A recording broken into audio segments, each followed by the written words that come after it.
Just form a fucking wall. O'Neal deep in the post, lots of contact there. Oh, what a block by Wallace!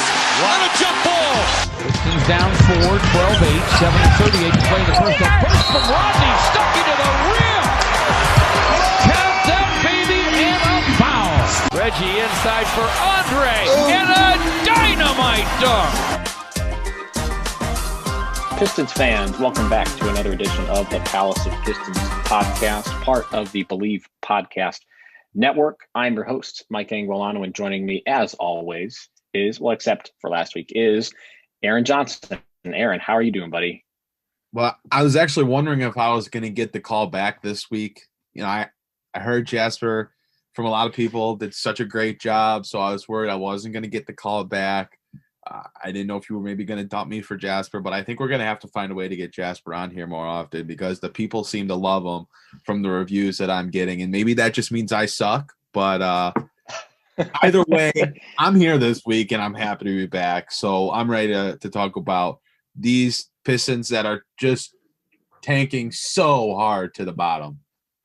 It really is a race to the bottom. And no, you are irreplaceable. Everybody in our Palace of Pistons chat is irreplaceable. But yes, we'll definitely have to get Jasper on and a couple other guys here to talk about some draft stuff. So definitely something to look forward to. But yeah, you had mentioned the tank to the bottom is, boy, it's like an Acme anvil just plummeting. And you have the typical whistling noise. And we still have not hit the bottom yet. It has not hit the ground, but it's continuing to fall. Not even graciously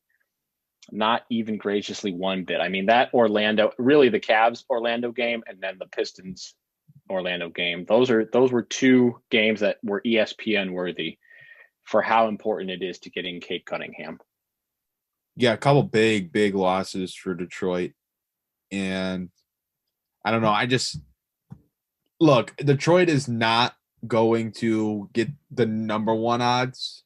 I wouldn't bet on Houston losing a game winning a game the rest of the season. Looking at their schedule, I mean, they still got to play the Sixers, the Jazz, the Lakers, the Blazers. So all teams that are either good or teams that are good but still need to win and have a lot to prove.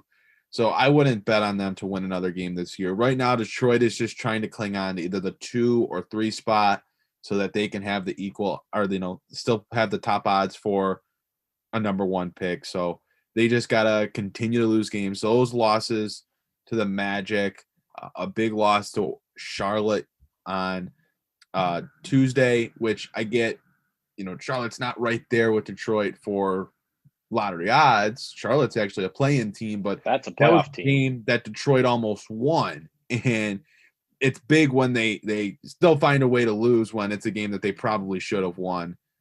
So that's why I still consider it a big loss. Yeah, I don't think I would bet on the Rockets or the Cavs winning a game the rest of the way. But if I was going to bet, I would most definitely use BetOnline.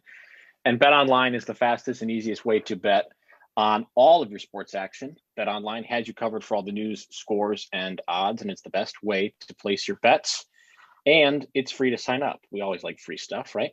You can go and head on to the website betonline.ag or use your mobile device to sign up today and receive your 50% welcome bonus on your first deposit. Again, that's betonline.ag and head on over to the website, use your mobile device, and you can sign up, receive your 50% welcome bonus on your first deposit. BetOnline, your online sportsbook experts. I didn't know if you were throwing a softball up for me to do that ad because you said bet within the first 5 sentences of talk about the Rockets. But if that was unintentional, then maybe it's starting to seep subconsciously into your brain to talk about betting because that was perfectly placed. Look, man, I'm like a month and a half out of 21. I'm ready to start betting. I got my buddies telling me, oh, I'm laying down this sick parlay tonight. Oh, I just hit my parlay. Oh, I just did this. I put $2 in. I won $30. So I'm ready to get in on that. I'm ready to start, throwing down some Detroit Pistons parlays on all the crazy things. I'm just ready to get into it. BetOnline. Hey, that's a place where you can bet. And I threw it up for you, but it's also in the back of my mind. How about that? It's a little bit of both. Okay. A little bit of column A, a little bit of column B. Yes, we'll have to have a birthday podcast or maybe a day after birthday podcast to assess how you're feeling for the big 2-1. Speaking of 2-1, I don't know how old Sekou Doumbouya is. I was really hoping that you had his age handy and ready, but I don't think he is 21 yet. But you know what he is? Oh, he is. No, he's 20 still. He's not. He's 20. Okay. Well, he isn't 21, but he is starting to improve. He is finally getting a little bit of a larger role. He's beginning to show some signs of developing. And he's one of the guys that I believe I mentioned last week with Jasper, and I'm sure we have mentioned in previous podcasts. He's a guy who needs to make the most of these minutes. I believe I talked with Jasper last week about players who have the most to prove at the end of the season or with the remaining handful of games. And he's on the top of my list. Jasper also said Josh Jackson, which I think is fair. But Sekou's really got to show some signs. He's played 27 or more minutes in each of the last four games. He's also started in those 4 games. Jerami Grant has also been out, so that has freed up some time at the 4. Against the Hornets, he shot very well from the floor, 9 of 15 overall. He had 20 points, 8 boards. Against a pretty good Hornets team, a playoff Hornets team. So Aaron, what are your thoughts on Sekou Doumbouya starting to show some signs of life here at the outset of the season? It's really, really important. And I get that he is still just 20 years old. I mean, the fact that he is younger than me is actually pretty scary. I'm so used to these players being older than me. I'm not quite at That's the first sign, my friend, of I'm not that young anymore. Yeah, I'm not too comfortable with these guys being younger than me now. It doesn't feel right, but it just goes to show you how young he is. And I think a lot of people need to remember he did not get a full rookie year last year. COVID really changed things in a way that no one could have anticipated, for all of these rookies. But Sekou coming to a new country, he's not been playing basketball his whole life. He gets stranded in a foreign country to him in the middle of his league season, his rookie year, and all of a sudden it's over just like that. And he comes back this year, obviously, and he has not lived up to expectations. He's not improved to a point where people are comfortable, myself included. But he's finally starting to turn it around a little bit. And he's played over 30 minutes in his last 2 games. Like you mentioned, he started his last 4 games. He's just playing better basketball. I mean, he's looking a lot more confident with the ball in his hands. He's attacking the basket more, which is something that I've been clamoring for him to do, because when he decides to attack the basket, and he just goes towards the rim, he's so much more likely to make an impact. And that is where he is going to find a lot of his success, is going at the rim. I mean, this is a guy that is 6'9", has a good wingspan, is athletic. He can finish down low. And something that I tweeted during the Charlotte game is something for him to work on in the offseason is really working on his finishing at the rim.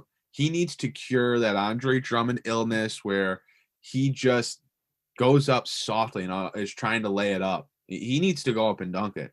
Again, long, athletic. Use that to your advantage and go at the rim with strength. That's something that Andre Drummond still doesn't do that enough. And I don't want that to become a similar problem for Sekou Doumbouya. The shooting obviously still has some ways to go. Way too many games where he's, 0-3, 0-4, 1-4, 1-5 from the 3-point line. That's something that needs to improve, but he's just starting to make more basketball plays. That's something that's important for a guy that hasn't been playing basketball his whole life.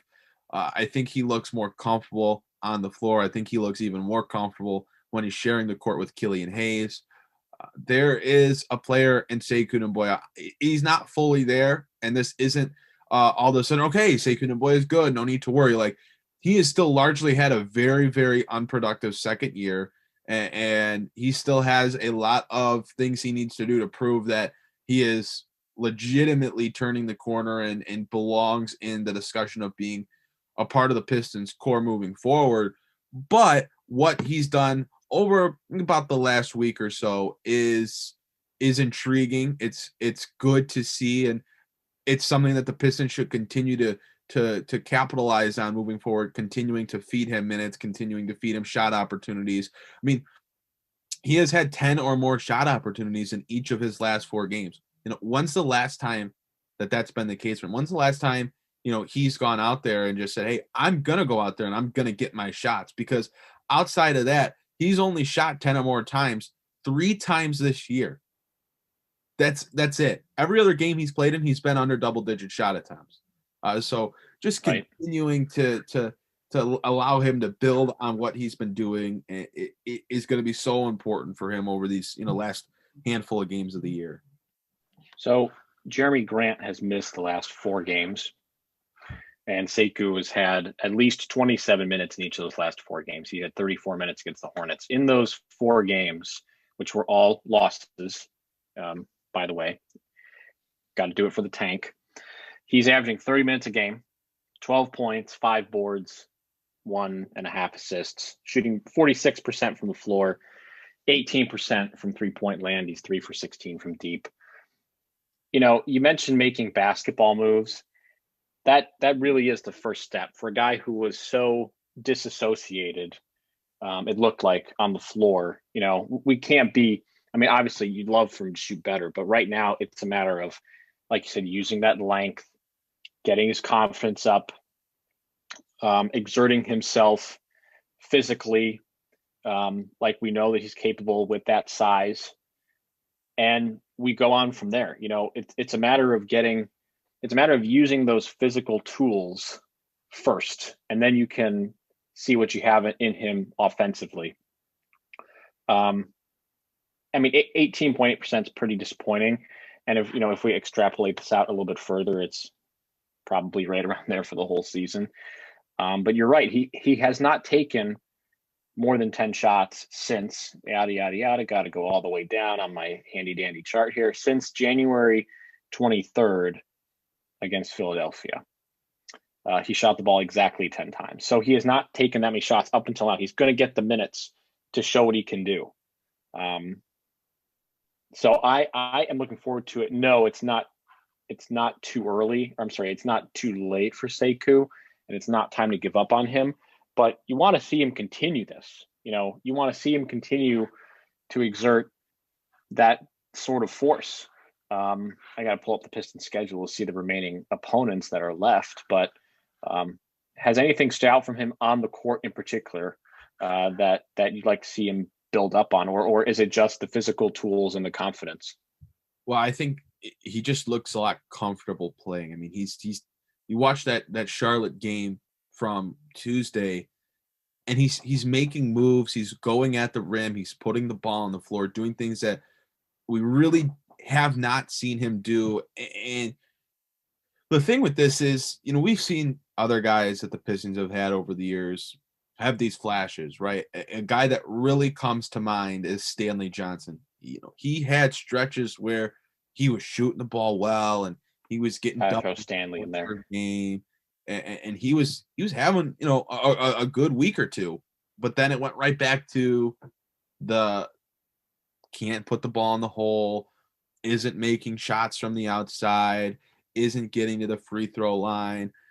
So it's certainly about consistency, and that's why it's so important that this just doesn't go away now, that all because Jerami Grant's coming back, or maybe Sekou moves back to the bench. It's got to continue. He's got to end the season strong, take that into the offseason, and build on it, because year 3, that's really going to be the make or break year for him, at least in my opinion. I wasn't going to give up on him this year, albeit this was in totality a really rough year for him. I wasn't going to give up on him. So he needs to try to end this season as strong as he can and take that into the offseason, so that year 3, I'm not, there's no guarantee he's going to be on the roster next year, but assuming he is, he's got to take this offseason and really kind of put it together so that he can be an impact player next year.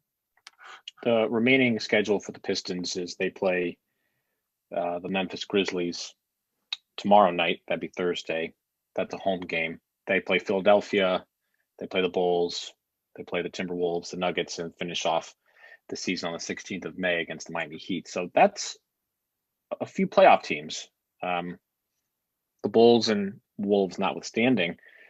So that's some competition and there's just enough of a glut in both conferences that I don't foresee the Nuggets benching everybody for a rest day or the Heat benching everybody for a rest day. There is still playoff seeding to be had. So I foresee Sekou being able to go up in some tougher matchups against some playoff teams and being able to, face some pretty stiff competition. This offseason will be a very important one for him, mostly because, like you said, year 3, he got a pass the first year because of COVID. He gets half of the pass this year because of COVID, and there's been a lot of injuries around the league because of COVID. There's been a lot of changed schedules, a lot of rearranged off seasons, and the Pistons weren't in the bubble, so they went an extensive amount of time without really practicing or playing, period. So there's a little bit of the benefit of the doubt, but now that we've gone through a truncated season, he hasn't shown much growth when the other young guys have. He's going to get an off season coming up, and the pressure is going to start to mount. Especially when the Pistons add ideally a top 3 pick at least, and start to really determine what pieces are going to be here for the next playoff team. You really hope that Sekou has done enough this offseason to be part of that conversation.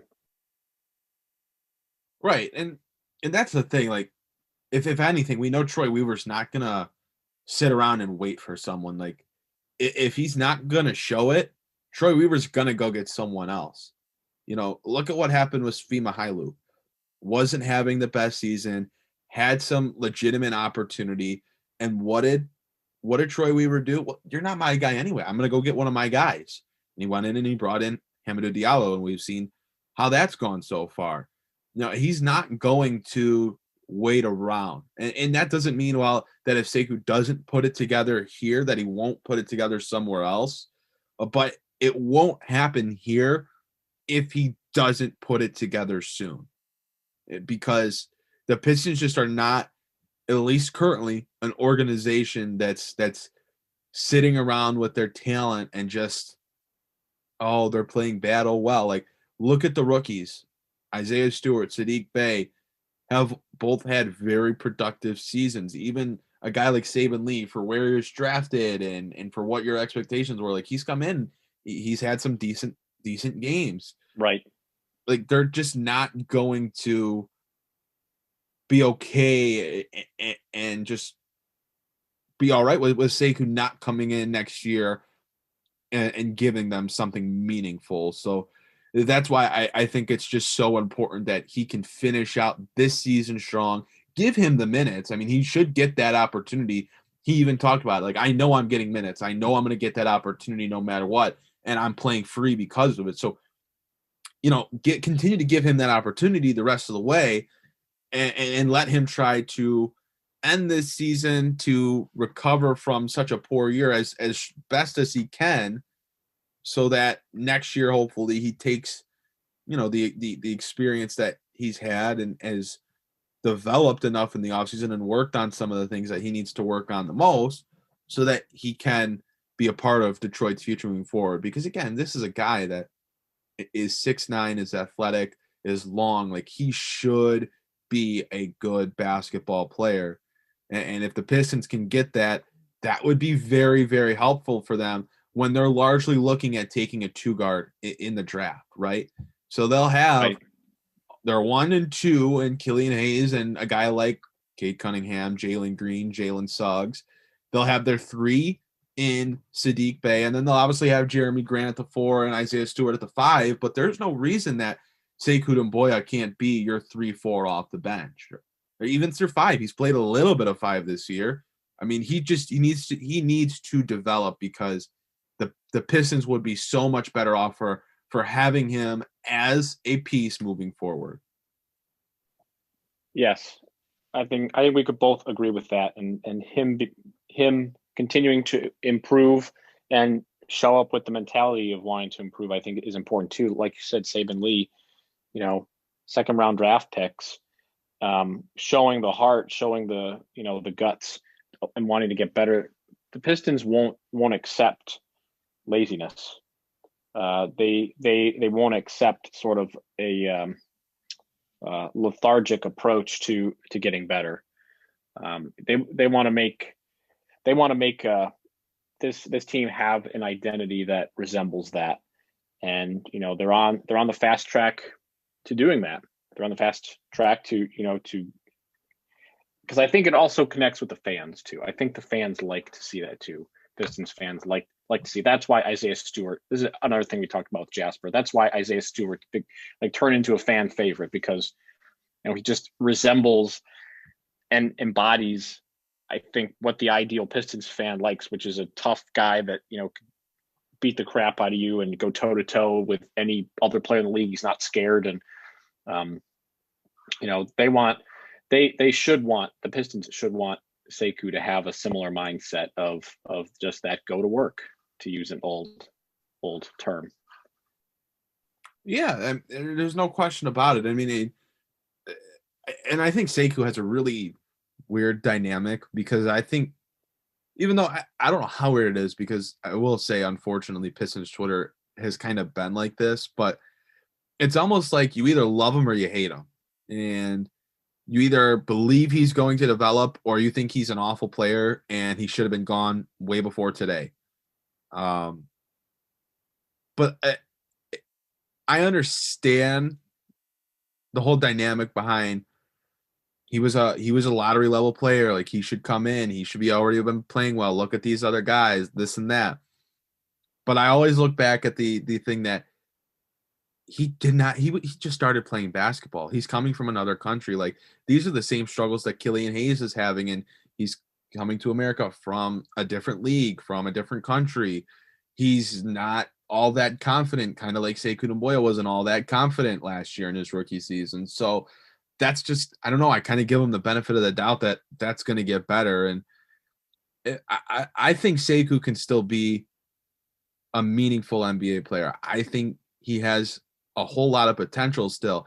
I'm not saying he's going to get there, because this season, again, has been rough. And even myself, I would have liked to have seen more from him, even though I've given him the benefit of the doubt. But I can't see giving up on him, especially when it's not like the Pistons have a bunch of guys that they're ready that are ready to play over him, or have reason to play over him. Yeah, we had mentioned for when Blake Griffin was bought out that now was the moment. It's freed up the power forward spot, and Sekou was going to be one of the benefactors for that. And so far that experience has been okay. And really, we should all be about making experiences overall better. And that's where our next sponsor, Kanan, comes in. They handle outdoor experiences, which obviously does not pertain to going to a Pistons game. But, spring is, I think it's here. It's 52 degrees here in Northeast Ohio and raining. So, I mean, I think on the calendar spring's here. There's just no way of really knowing when it's actually going to be spring outdoors. But it's time to make your outdoor experiences better with Kanan. And Kanan sunglasses are made exclusively with polarized lenses for optimal clarity. They're made with Japanese optics that make their lenses clearer, lighter, and stronger, and with Italian handcrafted frames that are impossible to scratch. Use the exclusive code KananCast15. That's KAENON Cast 15 at Kanan.com to receive 15% off on your first pair. Again, that's KananCast, KAENON CAST 15 for 15% off on your first pair of glasses. Kanan, clearly better. It's really terrible outside weather-wise, so I'm really looking forward to an opportunity to wear sunglasses for anything. That's where I was going with it. I'd love to have a nice new pair of sunglasses, but I need the Michigan weather to get with that time of the year, because it's May 6, May 5, and it's 45 degrees out. I don't know what we're doing here. Brutal. I'm ready to put on my bathing suit. I'm ready to go swimming, and it's 45 degrees out, and we're into May. Like, what are we doing? Come on. I mean, Cedar Point is supposed to be opening up in like 3 weeks or something. See, that's our nice little meeting halfway point between you and I, between Michigan and Northeast Ohio, is Cedar Point. It's about an hour and a half drive from me, and I have no idea what it is from you. That's a fun summer thing. That's where you can take a nice pair of sunglasses, but the weather doesn't really think that we need it yet, obviously. So, have you ever been to Cedar Point? I have been there once. I am not a roller coaster guy. There you go. That's not how I would describe myself. I would be the guy to put on my nice pair of Canon sunglasses and just walk around the park, just get some steps in, and everyone else can go to the roller coasters. I'm just going to go there for the trails, walk around, get my steps in, get my exercise in, and call it a day. And look good while doing it. Protect my eyes from the sun. Right. Sunglasses. Right. The best pair of sunglasses in the entire amusement park, for sure. Okay. Well, I am definitely looking forward to a semblance of summer and being able to go to Cedar Point. Obviously, I was unable to go last year, so that's like one of 5 things to do in the state of Ohio. Is go to Cedar Point, and maybe the other one's the Football Hall of Fame. The other 3 are pretty. The Rock Roll Hall of Fame, obviously. So the other 2 are probably parks and some other stuff like that. But hopefully we get some summer going, and we can enjoy our Canon sunglasses outside during those experiences. Okay, let's move on to rookie stagnation, which it's been a little bit of a rough go for Killian Hayes, and Isaiah Stewart has cooled off quite a bit. Saddiq Bey continues to be a pretty streaky player, which we kind of envisioned anyway. Do you have any legitimate concerns? Let's start with Saddiq Bey, since I think he's shown the most. Do you have any legitimate concerns with Saddiq Bey? Is this a sign of things to come? Is this just a rookie wall? Just a long season, a long, strange season coming to a close? He has been really, really solid this year, and it just seems like there's games where he just is completely off. He'll shoot 2 of 12, 2 of 14. Like their Charlotte game, he was 2 of 12 from the field for 7 points. But the last 3 games before that, he had 18 points, he had 22 points, and he had 26 against Charlotte the night before. So it's just weird. He has those, and I don't know, maybe that is just being a rookie, and you don't just have it every night. You don't have that endurance, that stamina, that long season built into you. I'm not concerned about that. If this is, something that's going on a couple of years from now, well, then maybe we'll know, okay, Saddiq Bey is a streaky player, but he has been streaky this year at times. So overall, he's given you a lot of good performances. The good certainly outweighs the bad with him. And again, he's a rookie. He's 22 years old. Like, this is stuff that's going to happen. In fact, he's playing pretty solid basketball as of late. He's had his games where he struggles shooting, but it's almost like he's either struggling or he's really on. And most of the time, at least as of late, he's been really, really on. So you just got to continue to, put the ball in his hands, continue to give him the role that he has had this year. I mean, it's been so good for him. It's going to bode so well for his development and his future in the league. So I'm not really concerned about him moving forward with his, a game every once a week or so where he just really struggles to put the ball in the basket. So in Saddiq's last 10 games, and I'm just picking this as an arbitrary number, 13.6 points, just under 7 boards, and just under 2 assists per game. He's shooting 36% from the floor, 38, almost 39% from deep. That's right around where he's been for the season. The 3-point at 36%. I mean, he's shooting 37% for the season, almost 38% from deep for the season. He's shooting 40% from the floor for the year. So, it's a little bit down, but to have a rookie come in and shoot that well from deep, you're not going to complain about a little bit of a rookie wall. At least I certainly won't. He's got a lot of minutes, a lot more minutes than I think we had expected him to get this year. So I agree with you. I'm not very nervous about him at all. It's just sort of one of those streaks. I mean, the team is terrible in those last 10 games. Pistons are 2-8. I mean, it's just a bad team, and he's played a lot of minutes. It's sort of just going up against Killian Hayes' poor play of late and Isaiah Stewart's poor play of late. That's kind of compounding things. Yeah, and Sadiq hasn't even been bad. He'll have the nights where he struggles to score, but more so than not, he's one of your leading scorers. Like I mentioned, the game before Charlotte, he had 3 games in a row where he was rock solid and was shooting the ball really well. And right. He gives you other things other than just scoring. Yeah, he rebounds very, very well. In his last 6 games, he's had 7 or more rebounds in all of them. He's a guy that you can trust to defend. He's not going to be an easy guy to score against. So the poor shooting night every once in a while, especially for a rookie, like you can certainly live with that. It's not something that you need to be concerned about whatsoever with a guy that's been so consistent and it's been one of the best rookies in the league this season. So looking to our next rookie, we'll go to Killian Hayes. He's played now in 14 games since coming back from his injury. In those games, he's averaged 5 points, 3 rebounds, 5 assists, 34.7% from the floor, 25% from deep. Anything from Killian Hayes, or are we just kind of happy he's on the court getting some NBA? Is there anything from him that you're super concerned about? Or is it more of just he's getting NBA experience and that's good enough for now since he came back from I could care less about the turnover issues. He's had a combined 16 in his last 3 games. That doesn't matter to me.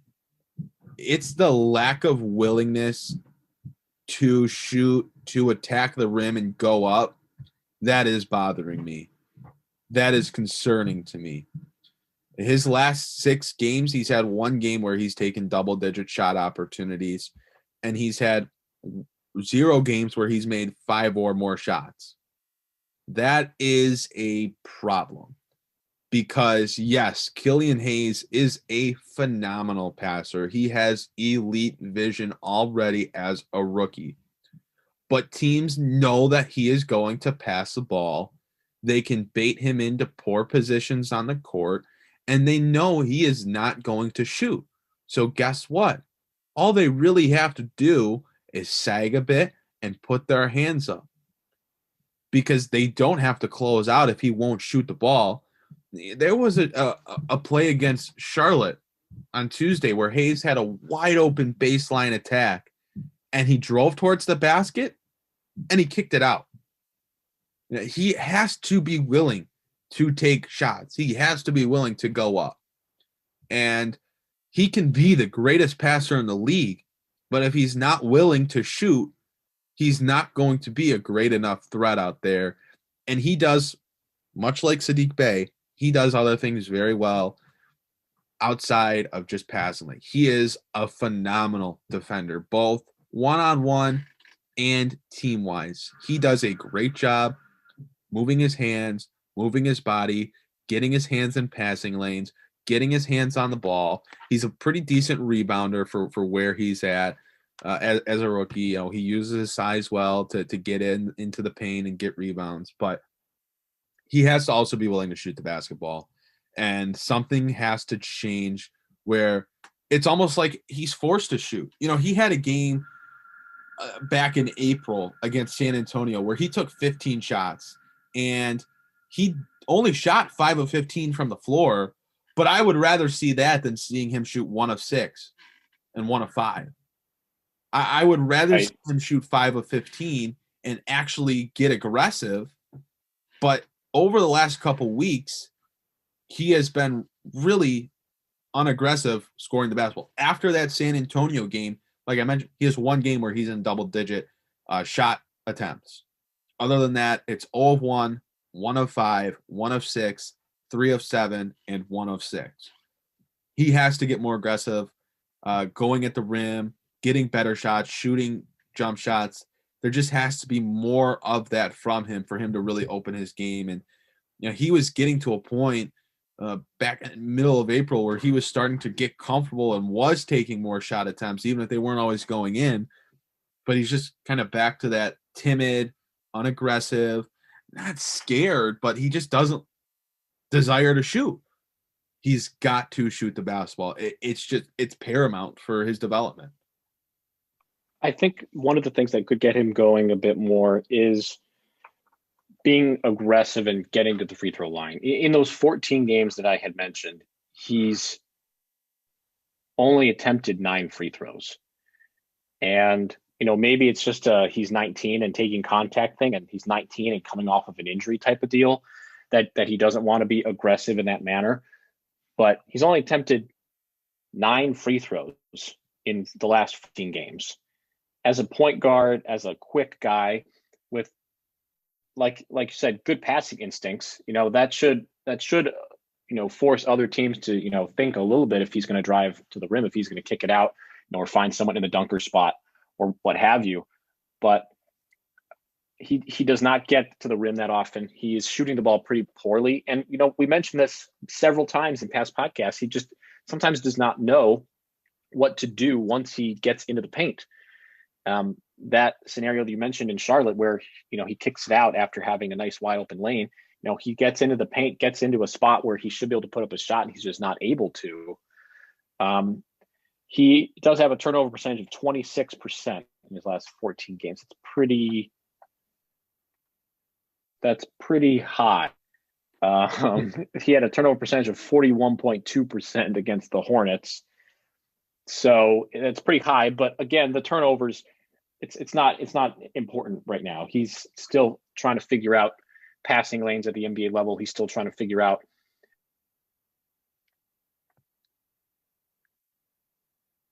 cutting tendencies. But you are right. It is pretty poor. I did not realize that he's in the last 14 games, he's only got 4 games where he's even shooting. You had mentioned the turnovers, and he does have a turnover percentage, 26%, and he had a 41% turnover percentage against the Hornets, which, that's real bad. But again, he's still kind of figuring out passing lanes. He's figuring out tendencies of his teammates and how they cut. So I'm willing to forgive that. But the scenario that you mentioned against the Hornets where he had a wide open lane and just didn't take the shot, he kicked it out instead. That's stuff that I hope will, be grown. Like he'll just grow out of it eventually. And maybe it's a young guy who is, recovering from a pretty serious hip injury that normally sidelines guys a little bit longer, and not wanting to take contact. But, that coupled with not getting to the free throw line, it's really going to limit him because, like you said, teams can just sag off of him and not really worry. And the Pistons don't have enough shooters right now to allow that to happen. Killian Hayes has to be more of a threat. Even just getting to the basket, forcing teams to scramble because he's quick enough to get into the paint, into the lane, forcing teams to scramble a bit is good enough. But right now they don't even have to do that as much. Yeah, and again, like this kind of goes back to Sekou Doumbouya. I'm not all that worried about him in his rookie season. Like it's going to take time. It's going to take development. Killian Hayes is very, very young. But at the same time, there are some things that he can certainly start doing more of that doesn't take necessarily development. It just takes like a different level of aggressiveness and willingness. And that's something that I very much think he needs to start doing now before the end of the season, much like Sekou, to take that into his offseason and see what he excels at, what he needs to work on, what he needs to improve upon to make him a better player. And it's that aggressiveness that I think is going to be important because his defensive metrics do look pretty good. He's got pretty active hands. He plays good help defense. All that stuff is good. And typically for rookies, that stuff is not very good. So to have that is pretty nice. I'm a pretty big proponent of the shot will fall eventually. And trusting in the mechanics over time. He's also 19. I mean, I don't want to blow this too far out of proportion, but yeah, he's going to have an interesting offseason. Ideally a nice healthy offseason where he can spend some time, focusing on being more aggressive and of course working on his jump shot. So overall, are you currently worried about Killian Hayes, or is this just sort of a rookie wall? No, I'm not worried. I think it's just a rookie being a rookie. And obviously Killian Hayes has not had the rookie season that most have had. He obviously missed a lot of time, and the Pistons have been very, very cautious with him. But this is simply just a rookie being a rookie. He's not, it's not like this is something that he is in year 3, year 4, and this is a problem. He's played 20 games of an NBA career so far. So I'm not, this is a bust pick, this is a bad pick. Like it's just a rookie situation that right hopefully gets better. So let's move on to our third rookie, and that's Isaiah Stewart. Over his last 10 games, he is averaging 11 points per game, 8 boards. He's shooting 52% from the floor. Again, pretty strong defensive metrics. He's got a good block percentage.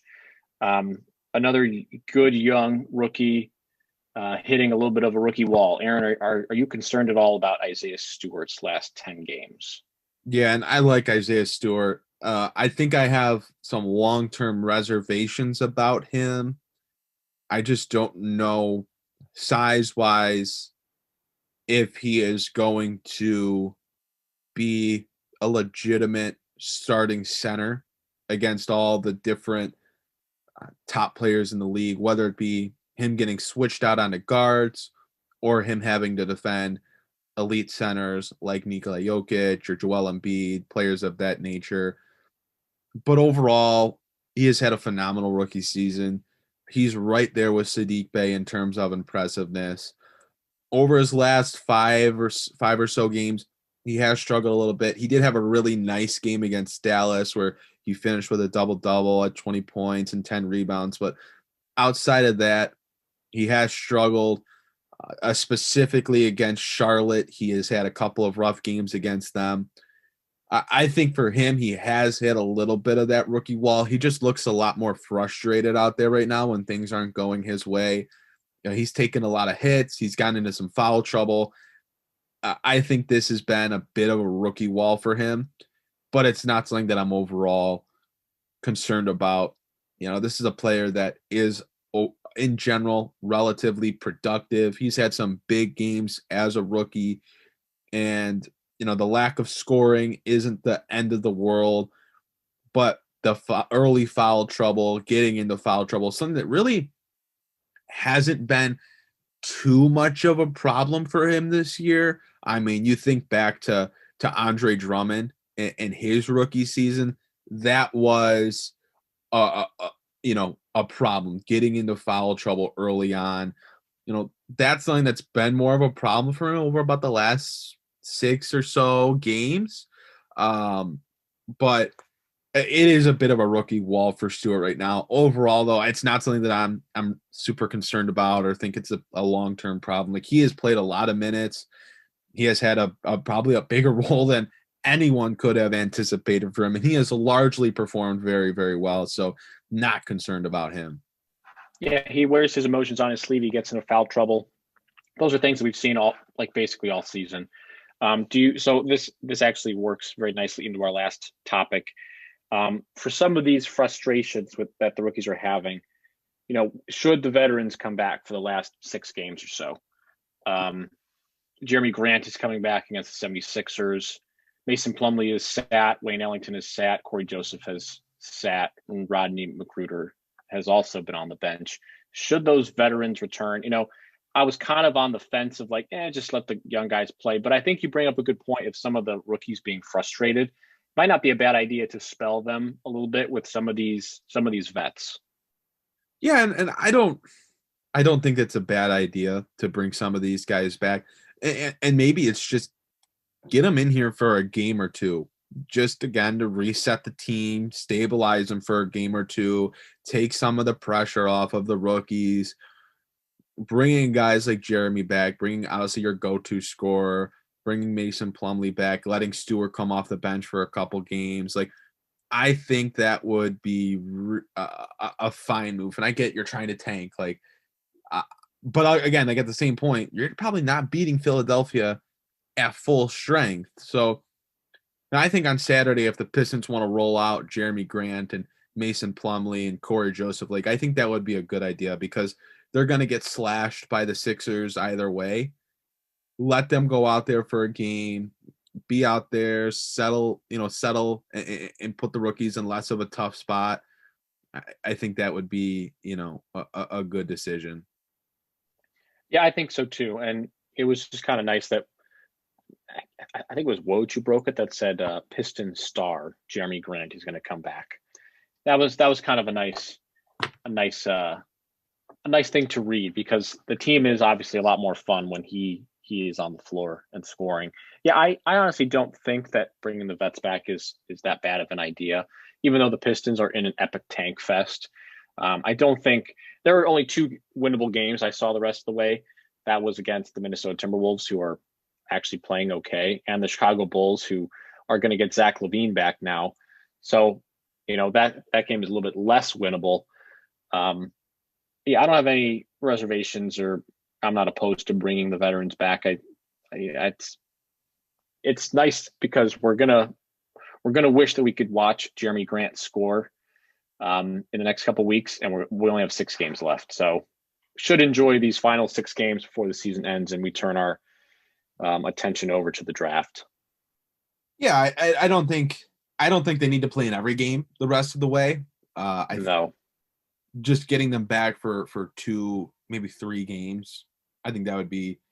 I just think I would be okay with that. I think it's just a good way to allow the young guys who have been playing so much and have had so much of a burden just an opportunity to play in a little bit of a different role. Maybe it slows the game down for them a little bit, because as important as it is to get a top pick, like, you also still have a lot of young guys on your team that you would like to be playing for you down the line. And they're going to be young players for you down the line as long as they develop, and they're not always going to develop by getting slashed by 30 points or 20 points and having really bad games like Killian and Stewart have had, against Charlotte and things of that nature. So getting some different guys out there and letting them play in different roles and playing with different guys that can facilitate or play better with them, it just makes sense.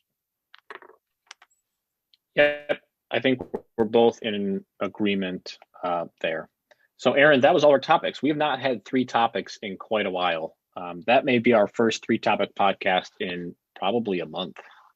Yeah, it's been a minute. It slowed down a little bit, but there's going to be so much stuff to talk about in the offseason with these guys. And Troy Weaver is going to make so many different moves, and the draft is going to be such a large discussion that we're going to have a lot of topics to discuss. I thought we should start getting back into the swing of having 3 to work with. So, Aaron, we're going to have to get into draft talk eventually. I keep saying this every week. We put it off further and further, but now with 11 days left in the season, we're going to have to start to really think about the draft. So